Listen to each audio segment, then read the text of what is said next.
নমস্কার বন্ধুরা, আমার চ্যানেলে আপনাদের সবাইকে স্বাগত। আশা করি আপনারা সবাই ভালো আছেন, সুস্থ আছেন। আজকে আমি আপনাদেরকে এমন একটা আইল্যান্ডের কাহিনী শোনাবো যেখানে পুরো আইল্যান্ড জুড়েই গাছে গাছে পুতুল টাঙানো আছে, বিভিন্ন রঙের পুতুল। কোনো পুতুলের হাত নেই, কোনো পুতুলের পা নেই, কোনো পুতুলের মাথাটা নেই। এরকম বিভিন্ন রকমের পুতুল, এবং সেগুলো ভীষণ নোংরা, সারা আইল্যান্ড জুড়ে গাছে গাছে টাঙানো আছে। এবং আরও শুনলে অবাক হবেন যে একজন মানুষ তার জীবনের প্রায় 50টা বছর এই পুতুলগুলোর সঙ্গেই কাটিয়ে দেয়। 1990 সালে মেক্সিকান সরকার এই আইল্যান্ডকে ন্যাশনাল হেরিটেজ ঘোষণা করে। এরপর থেকেই সারা পৃথিবী জুড়ে পর্যটকরা এখানে আসা শুরু করে, কিন্তু আজ অবধি কেউ কখনো রাত্রিবেলা এই আইল্যান্ডে কাটাবার সাহস দেখায় না। এবং সরকার থেকেও বলে দেওয়া আছে যে দিনের বেলার মধ্যেই তারা যেন ঘুরে ফেরত চলে আসে, কারণ বিভিন্ন ট্যুরিস্ট স্পট যেগুলো আছে সেগুলোর সঙ্গে এই আইল্যান্ডেও সব পর্যটকরা যায়, এবং বেশিরভাগ পর্যটক পুতুল সাথে করে নিয়ে যায় এবং তারাও উইশ করার জন্য গাছে একটা পুতুল টাঙিয়ে দিয়ে আসে। আজকের কাহিনী এই আইল্যান্ডটাকে নিয়েই। মেক্সিকান সিটি থেকে মাত্র 17 মাইল দূরে এই আইল্যান্ড, যার নাম লা ইসলা ডি লাস মিউনিকান বা the island of the dead dolls. এই আইল্যান্ড থেকে কিছুটা দূরেই আর একটা আইল্যান্ড আছে। বিংশ শতাব্দীর মধ্যিখানে মাঝামাঝি সময়তে এই আইল্যান্ডে এক পরিবার বাস করত। সেই পরিবারের প্রধান ছিলেন ডন জুলিয়ান সান্তানা বারেইরা। নর্মাল জীবনযাপন যেরকম আমরা করি সেরকমই সে তার পরিবার নিয়ে আইল্যান্ডে থাকতো। একটা গ্রামের মতো ছিল, ফলে অনেক পরিবারই সেখানে থাকতো। সেখানে তারা চাষবাস করে তাদের পেট চালাতো। কিন্তু এই ডন জুলিয়ান একটা সময়ের পর আর পরিবারের সঙ্গে থাকতে চায় না। সে স্পিরিচুয়ালি ভীষণভাবে অ্যাক্টিভ হয়ে ওঠে এবং সে একটা জায়গা খোঁজা শুরু করে যেখানে সে একা থাকতে পারে, যাতে সে তার স্পিরিচুয়াল কাজকর্মগুলো চালিয়ে যেতে পারে। সেই মতোই একদিন সে তার পরিবার, বউ, বাচ্চা সবাইকে ছেড়ে দিয়ে একটা দ্বীপের খোঁজ করতে থাকে যেখানে গিয়ে সে একা থাকতে পারে, এবং এসে পৌঁছয় ডন এই দ্বীপে, the island of the dead ডলে। এখানে কিছুদিন বসবাস করার পর হঠাৎই একদিন জুলিয়ান একটা বাচ্চার কান্নার আওয়াজ শুনতে পায়, এবং সেটা খালের ধার দিয়ে আসছে এটা তার মনে হয়। সে দৌড়ে সেখানে যায় এবং গিয়ে দেখে যে একটা বাচ্চা ওই জলে ডুবে যাচ্ছে। সে তৎক্ষণাৎ জলে নামে বাচ্চাটাকে বাঁচাবার জন্য, কিন্তু যতক্ষণে সে জল থেকে বাচ্চাটাকে তুলে আনে ততক্ষণে বাচ্চাটা মারা যায়। সে মনের দুঃখে এবং নিজেকে কষতে থাকে যে সে যদি ঠিক সময় আরেকটু তাড়াতাড়ি অ্যাক্ট করতো তাহলে হয়তো বাচ্চাটাকে সে বাঁচাতে পারত। যাই হোক, এই ঘটনা ঘটার পর সে বাচ্চাটাকে কবর দিয়ে দেয়। তারপরের দিন মনের দুঃখেই সে আবার যেখানে বাচ্চাটা ডুবে গেছিল সেই জায়গাটায় আসে। এসে দেখে যে একটা পুতুল পড়ে আছে। ডনের মনে হয় যে হয়তো পুতুলটা আগের দিনও এখানেই পড়েছিল।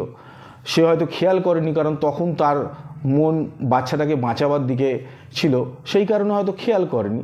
তাই পুতুলটাকে নিয়ে ডন একটা গাছে গিয়ে টাঙিয়ে দেয়, ভাবে যে এটা পুতুলটা থাকলে হয়তো বাচ্চাটার আত্মার শান্তি পাবে।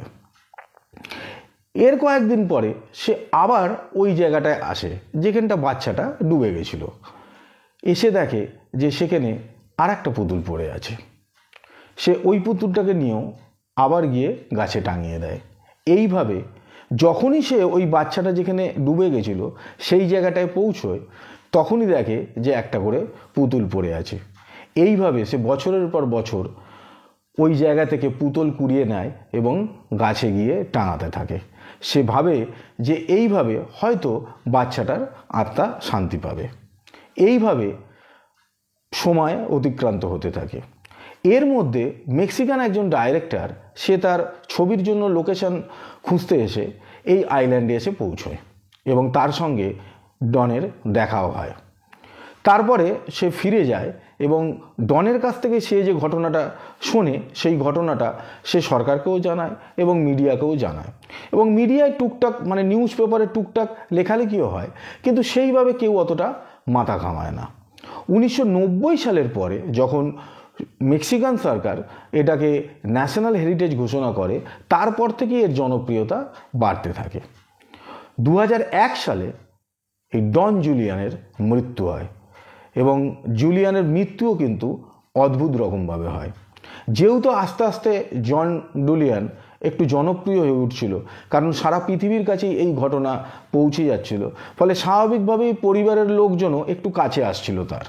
সেই মতোই একবার তার ভাইপো এই 2001 সালে তার সঙ্গে দেখা করতে আসে, এবং বোটে করে ডন জুলিয়ান এবং তার ভাইপো যখন যায়, তখন জুলিয়ান তার ভাইপোকে বলে ওই মেয়েটা যেখানটা মারা গেছিল সেইখানটাই বোটটা নিয়ে গিয়ে বলে যে আমার সময় আর বেশি দিন নেই, তার কারণ আমাকে মৎস্যকন্যা ডাকে। এরপরে ভাইপো কিছুক্ষণের জন্য একটু কাজে ব্যস্ত হয়ে যায়। তারপরে যখন সে আবার ওই জায়গাটায় ফিরে আসে কাকার সঙ্গে দেখা করতে, তখন দেখে যে জুলিয়ান জলের মধ্যে উপুর হয়ে পড়ে আছে, মাথাটা নিচের দিকে। সে তৎক্ষণাৎ জলে নামে তার কাকাকে বাঁচাবার জন্য, কিন্তু গিয়ে দেখে যে জন জুলিয়ান মারা গেছে। এইভাবেই প্রায় জীবনের বেশিরভাগ সময়টা একজন মানুষ এই পুতুলগুলোর সঙ্গেই জীবন কাটিয়ে দেয়। যদিও এর আর একটা অ্যাসপেক্টও আমাদের সামনে আসে, তার কারণ অনেকেই ভূত প্রেত এগুলোতে বিশ্বাস করে না। তারা বলে যে জুলিয়ান ওই দ্বীপে চাষবাস করত, এবং চাষবাস করে তার খাবার জন্য যেটুকু সেটুকু রেখে বাকিটা সে শহরে গিয়ে বিক্রি করে পুতুল কিনে আনতো, এবং পুতুল কিনে এনে গাছে টাঙিয়ে দিত।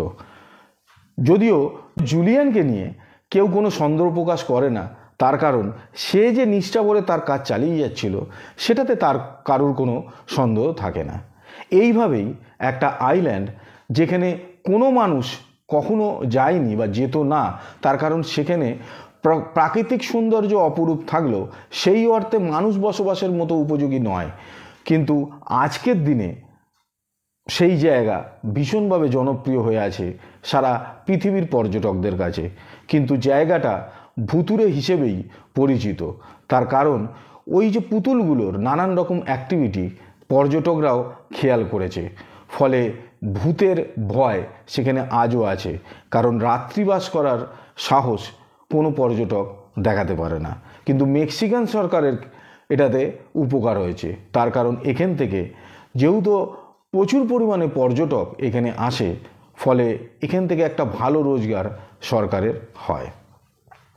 এটাই ছিল আজকের কাহিনী ডন জুলিয়ানকে নিয়ে, যা সত্যি অবিশ্বাস্যকর, এবং এই আইল্যান্ড ভুতুড়ে আইল্যান্ড হিসেবেই পরিচিত হয়ে আছে, হয়তো সারা জীবন থাকবেও ভুতুড়ে হিসেবে।